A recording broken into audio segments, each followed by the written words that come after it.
Salam, apa kabar untuk Anda semuanya? Senang sekali di siang hari ini kembali kami bisa menemui Anda di siang hari ini, tepatnya di hari Kamis 26 September 2024. Dan seperti biasa bersama saya Linda Ali akan menemani Anda di program Bising Bincang Siang.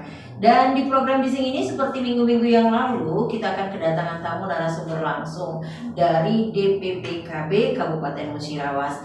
Nah, terlebih dahulu saya ucapkan selamat siang untuk Anda semuanya. Terima kasih untuk Anda yang masih setia bersama kami Radio Darussalam. Dan jangan lupa juga untuk yang saat ini mungkin tidak sempat mendengarkan Radio Darussalamnya ataupun lagi di kebun atau di tempat aktivitas lainnya, bisa juga download aplikasi Radio Darussalam Kabupaten Musirawas. Di situ kita akan mendengarkan secara langsung informasi-informasi yang kami sampaikan untuk Anda. Tentunya informasi terbaru, terupdate, dan juga teraktual untuk Anda semuanya. Baik pendengar, tetap setia bersama kami karena sesaat lagi kita akan berbicara ataupun menjelaskan secara langsung di program Bising ini, Bincang Siang, yaitu perilaku menyimpang pada remaja. Jadi untuk itu saya harap tetap stay tune di sini di 97,1 Radio Darussalam.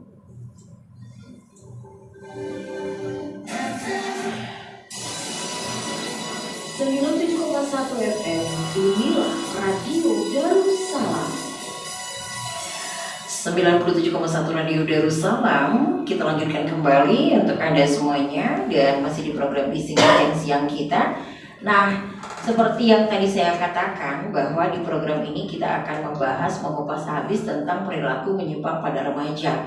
Kalau kita berbicara mengenai remaja rasanya nggak habis-habisnya ya. Kenakalan remaja itu banyak faktor pendukungnya, penyebabnya, dan juga apa yang menyebabkan remaja itu bisa salah dalam pergaulan. Kalau saya menjelaskan nanti nggak ada gunanya dalam narasumber ya. Nah, narasumber ini yang hadir pada kesempatan siang hari ini yang benar-benar bisa memberikan informasi tentunya akurat untuk kita semuanya, khususnya untuk kaum ibu yang memiliki anak remaja ya, putra-putrinya. Maka dari itu jangan kemana-mana karena ini saya rasakan sangat penting sekali untuk diketahui informasi ini dan jangan sampai terlewatkan. Jadi bisa juga kita mendengarkan informasi ini sambil masak, sambil aktivitas lainnya. Maka dari itu saya mengharapkan jadikan Radio Darussalam ini merupakan corong informasi Anda. Oke, kita lanjut. Sebelum kita mengupas habis tentang perilaku menyimpang pada remaja, di siang hari ini saya juga akan memperkenalkan narasumber yang telah hadir di studio Radio Darussalam. Yang cantik dulu nih ya. Apa kabar? Assalamualaikum untuk Ibu Junita Karlina. Waalaikumsalam. Waalaikumsalam. Sehat ya Bu ya? Alhamdulillah. Alhamdulillah sehat. Apalagi luar biasa. Semangat luar biasa. Nah, Ibu Karlina ini atau Ibu Junita Karlina ini merupakan penyuluh kami dari Tuah Negeri. Tidak hanya Ibu Karlina saja, karena di studio saat ini telah hadir 2 narasumber. Nah, ada yang satu lagi nih, yang sweet tentunya ya, yang manis, yaitu Bapak Rizky ya, Ashar, Pak Renki. Ya, Bapak Renki Ashar, yaitu selaku penyuluh KB Tuah Negeri. Dan senang sekali Bapak Ibu bisa hadir di studio, ini merupakan satu penghormatan untuk kami yang sangat luar biasa sekali.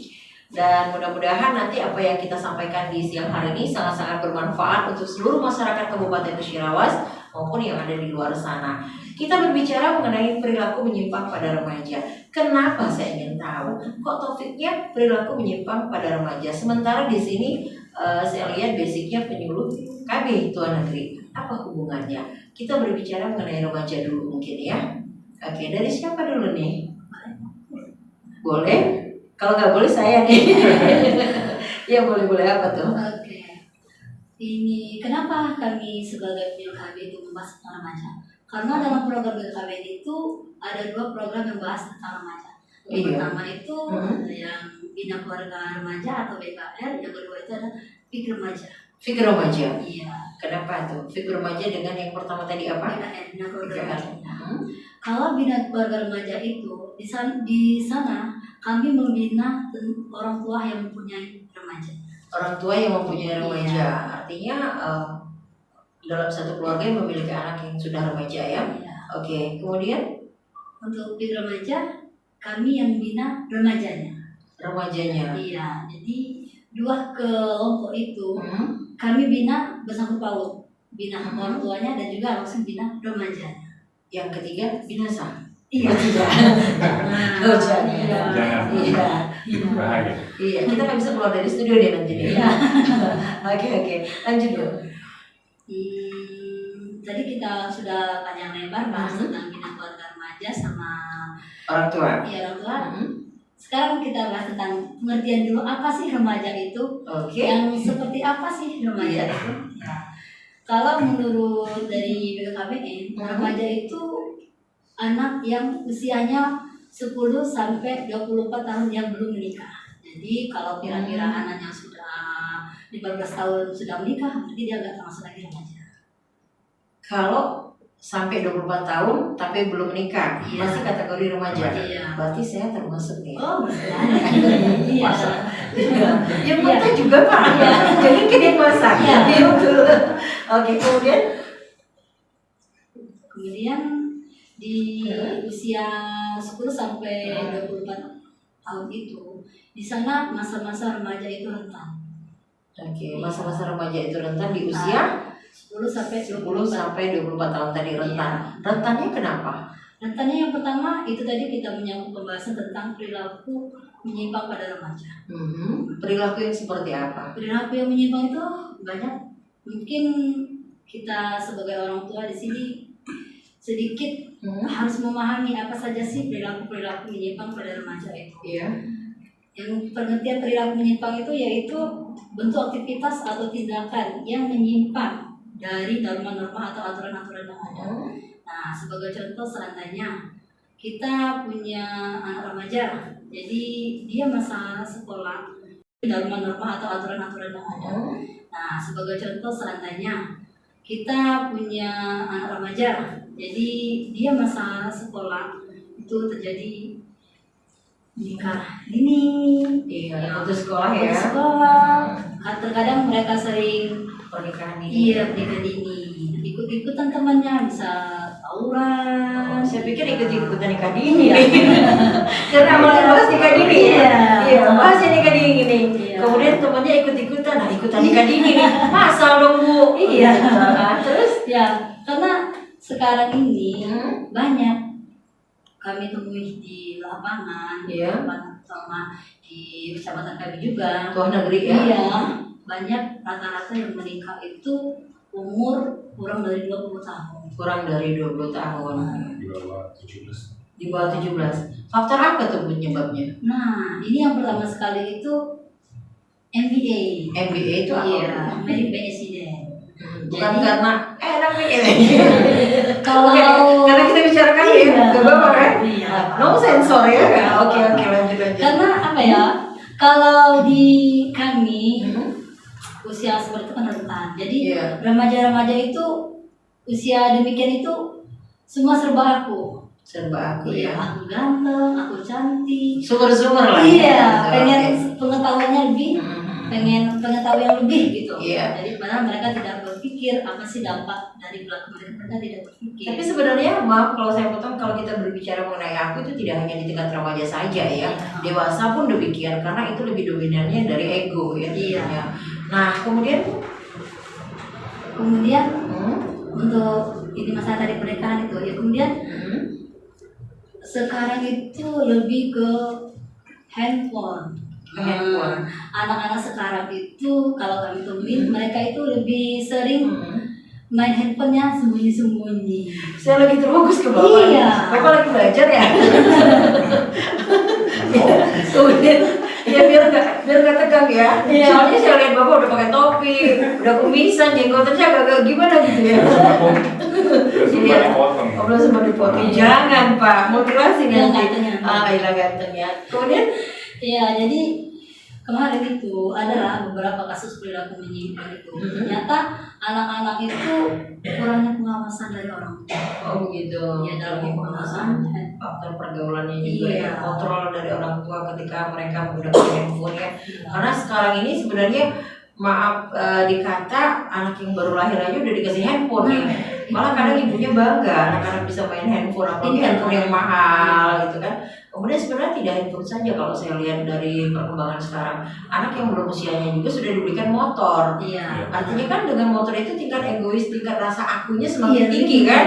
kebut-kebutan di jalan, tidak berpikir risikonya seperti apa ya Pak ya. Kayaknya saya mantannya nih. Oh tidak. Kemudian Ya sudah itu. ya sudah itu. Ya. Ya sudah. Bapak katanya sudah nih. Gimana nih? Itu sudah ya. Oh iya belum. Ya. Silakan. Kemudian Kenapa tadi dimasuk di bidang keluarga remaja ada kaitannya dengan perilaku para remaja? Karena tadi orang tuanya kita harus jadi orang tua yang rajin mengontrol, dalam arti kita harus tahu dan remaja itu kita jadikan teman. remaja itu kita Iya. jadikan. Jadi kalau kita jadikan dia lawan, Iya. dia semakin bebas. Ujung-ujungnya dia mencari teman di luar lain tempat yang ternyaman Oke. untuk dia. Iya, nanti ujung-ujungnya bukan biru, dicurhat dong. Iya. Gitu ya. Sering Iya. mereka kena Oke. kenyamanan tadi, Kenyamanan, curhat, ya. karena salah curhat tadi. Hmm. Itulah timbullah yang Hmm. tidak diinginkan. Dia merasa nyaman di luar Iya. daripada dia nyaman di rumah sendiri ya Pak ya.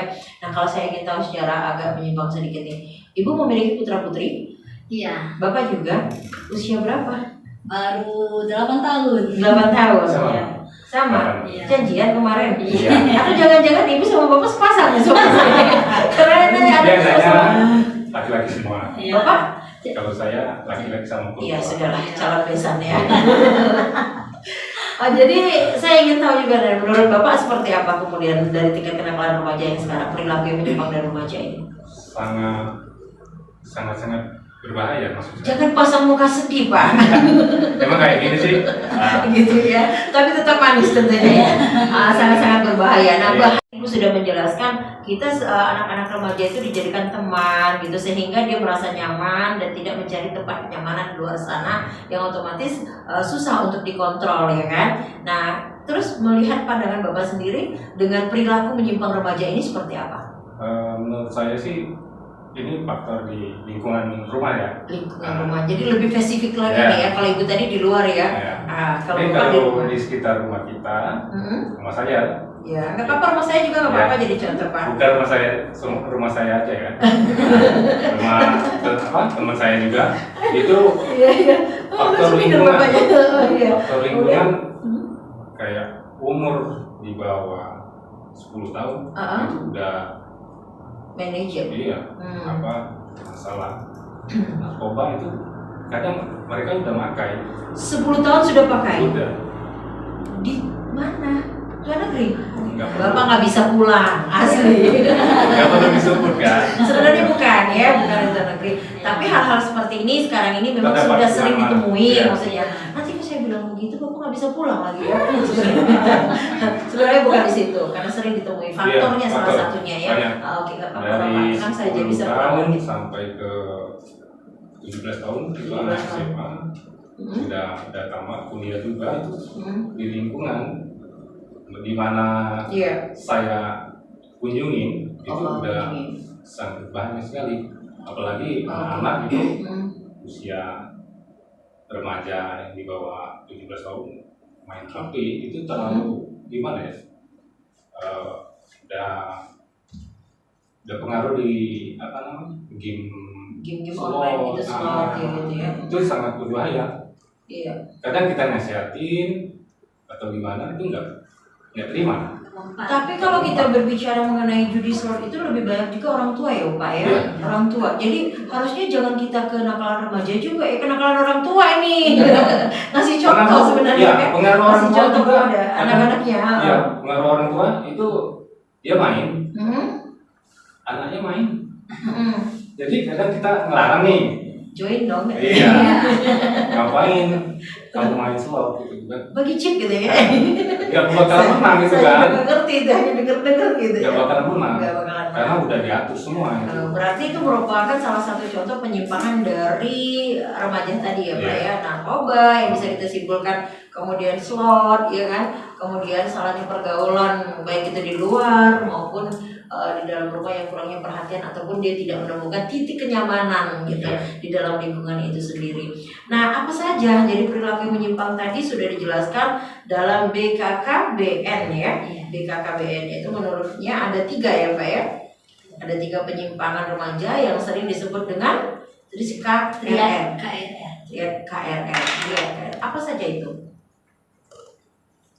Bapak? Nah, perilaku menyimpang pada remaja menurut KKBN itu kan ada 3 perilaku. Bapaknya nyari dulu nih, gimana nih tadi?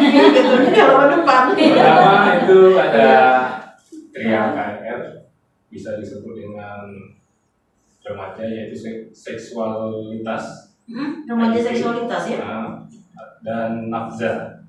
Nafza. Yang pertama, seksualitas adalah suatu yang menyangkut tumbuh kembang remaja. Bisa diuraikan berbagai hal, misalnya seksualitas, orientasi seksual, kelainan perilaku seksual. Oke, nggak apa-apa Bapak bacakan, jangan Bapak praktekkan. Benar. Oke. Yang kedua Pak? Yang kedua itu HIV. HIV ya? Oke. Virus yang menginfeksi dan merusak sel kekebalan tubuh pada dan menyebabkan defisiensi kekebalan tubuh. Sedangkan HIV merupakan sebuah singkatan dari acquired dari itu nafza, singkatan dari narkotika, diskotika, dan bahan aditif lainnya. Iya, yang berhubungan dengan narkoba gitu ya Pak ya. Oke. Nah, sesaat lagi akan kita lanjutkan kembali obrolan kita di siang hari ini bersama DPP-KB Kabupaten Musirawas tentunya bersama penyuluh KB Tuah Negeri yaitu Ibu Junita dan juga Bapak Renki. Tetap bersama kami Radio Darussalam. Itu tadi obrolan singkat kita di siang hari ini di Bising Bincang Siang seputar perilaku menyimpang pada remaja. Nah, memang yang namanya remaja ini kita sebagai orang tua terkadang jangan berpikir susah-susah gampang, tapi kita berpikir gampang-gampang susah. Jadi kalau kita susah-susah gampang sebagai orang tua yang memiliki remaja, maka kita akan terbeban dengan kata susah tadi, mensugesti tentunya ya. Mari kita rubah mindset kita, berpikir bagaimana sih caranya. Loh, kita ambil contoh saja orang yang atau anak yang terlahir dari keluarga broken home yang notabene kebanyakan orang berpikir akan gagal untuk masa depannya. Tahu kenapa? Justru anak yang terlahir dari keluarga broken home bisa menunjukkan prestasinya yang luar biasa, mengangkat derajat orang tuanya. Apalagi anak-anak yang kita lahirkan yaitu anak-anak yang tumbuh kembang dari keluarga yang lengkap. Nah, jadi kan ini suatu motivator untuk kita semuanya. Dan juga hindarilah yang namanya kekerasan pada anak tentunya. Tetaplah menjadi sahabat yang baik untuk anak-anak, jangan menghakimi anak, dan mudah-mudahan kita sebagai orang tua tetap menjadi kompas terdepan untuk anak-anak kita. Ingat, anak-anak adalah merupakan generasi penerus bangsa dan teruslah menjadi anak-anak tumbuh kembang yang berprestasi untuk bangsa dan negara kita. Demikian, terima kasih untuk semuanya. Saya Linda Ali pamit undur diri. Wassalamualaikum warahmatullahi wabarakatuh. Waalaikumsalam.